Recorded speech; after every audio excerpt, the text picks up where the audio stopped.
All right, everyone, go ahead and grab your seats and let's jump right into today's explainer. As students of archaeology, we spend a whole lot of time analyzing fragments, right? Little pieces of pottery, maybe the crumbling foundations of a wall. But today I want to present you with the ultimate historical paradox. I want you to picture a city so incredibly grand that they didn't even build it from the ground up. Instead, they carved it directly into towering, solid red cliffs. We're talking about a metropolis that absolutely dominated ancient trade, hoarding a staggering amount of wealth, and yet this absolute marvel of human engineering just completely vanished from the world's memory for nearly 2,000 years. Welcome to our case study on the unbelievable true story of Petra, the lost city. Okay, let's dive into this because it's a massive mystery. How exactly does a wildly wealthy city, carved right out of a mountain, just disappear? A place packed with merchants, buzzing with international trade, and feeding tens of thousands of people doesn't just misplace itself in the middle of a scorching desert. To understand how time and sand could swallow a place whole, we're going to need to launch a full archaeological investigation. We've got to figure out who built it, how they somehow survived against all odds, and what catastrophic sequence of events totally erased them from the map. So, here is our syllabus for today's session. Number 1. The Rose City Mystery. 2. Masters of Desert Trade. 3. Engineering an Ancient Oasis. 4. How Petra was lost. 5. The 1812 rediscovery. And finally, 6. Clues left behind. Let's get to it.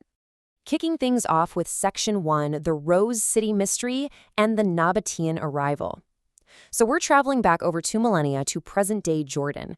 This highly ingenious group known as the Nabateans arrives and starts creating one of the most advanced cities in the ancient world. Actually, scratch that. Creating is almost the wrong word. They didn't build regular freestanding structures. They looked at these massive, imposing sandstone mountains and literally saw a canvas. They carved giant temples, intricate tombs, and palaces straight into the living rock. The sheer ambition of that? It'd be a nightmare to pull off today, let alone 2,000 years ago. Which brings us to Section 2, Masters of Desert Trade, the economic engine. You have to understand, Petra wasn't just some beautiful, isolated sanctuary in the middle of nowhere. It was an absolute economic powerhouse. Thanks to a seriously strategic location, it became this bustling hub, the crucial crossroads connecting Arabia, Egypt, and the Mediterranean. Merchants were traveling thousands of brutal miles across the desert just to reach its gates. And this brilliantly illustrates what we're talking about. Imagine flipping through an ancient merchant's ledger recovered from the site. What exactly was moving through those sandstone canyons? We're talking spices, silk, incense, and all sorts of precious goods.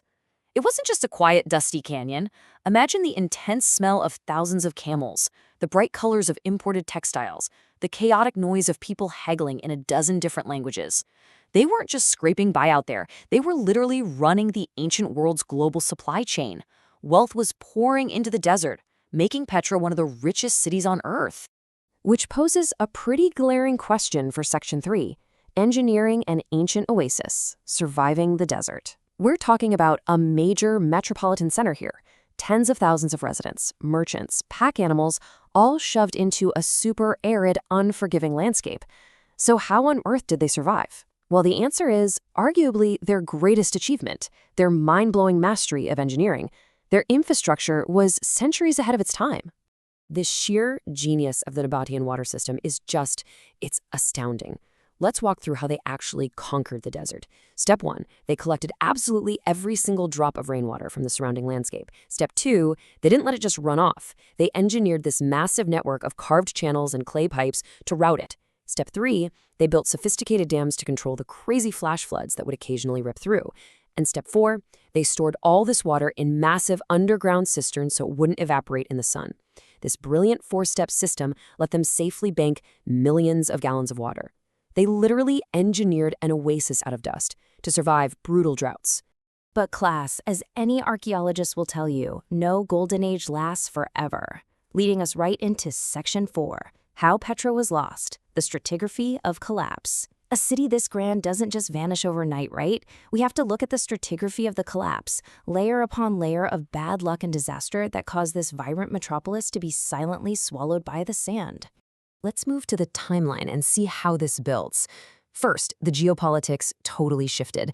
The Romans expanded their empire, rolled in, and stripped Petra of its independence. Then came a massive economic gut punch. The world shifted to sea trade routes, which were way faster than the old, slow desert caravans. So almost overnight, Petra's incredible wealth just dried up. And then, the physical destruction. A series of massive earthquakes rocked the region, shattering those magnificent buildings and destroying that delicate water system we just talked about. Without the money to rebuild and without water to drink, the people simply walked away. Over centuries, the desert swept in, hiding the ruins. For hundreds of years, basically no one outside the local Bedouin tribes even knew it existed. It was a complete ghost town. This historical blackout lasted all the way until the 19th century. So, Section 5, the 1812 rediscovery, Burckhardt's expedition. In 1812, this Swiss explorer named Johann Ludwig Burckhardt was traveling through the Middle East. He starts hearing these wild whispers from locals about magnificent ancient ruins hidden deep inside these impenetrable mountains. And obviously, he had to go see for himself. But this was no easy sightseeing trip. The local tribes fiercely guarded the location. So Burckhardt actually disguises himself as a local traveler, pretending he needs to make a sacrifice at a shrine. Imagine the dramatic tension here. He's walking deep into this incredibly narrow, dark, winding gorge called the Sick. The canyon walls are towering hundreds of feet above him, totally blocking out the sun. It's claustrophobic. Every footstep echoes. One wrong move and his cover is completely blown. And then, the climax of the whole journey. As he rounds the final bend of that dark canyon, the rock suddenly parts. And bam! An enormous stone monument glowing red in the sunlight just appears right in front of him. The treasury. Look, this isn't just a big building. It is one of the most incredible, detailed structures ever carved by human hands, perfectly preserved by the cliff itself. In that one breathtaking moment, the lost city of Petra was officially found. Bring us into the modern era for our final section, Section 6, Clues Left Behind, Lessons from the Sand. Today, obviously, the secret is very much out. Petra is a new seven wonder of the world, and millions of people walk that exact same canyon path Burckhardt did. But for us, archaeologists, the job is far from over. Even after 2,000 years, we are still out there carefully brushing away the sand, uncovering new tombs, new artifacts, and new secrets.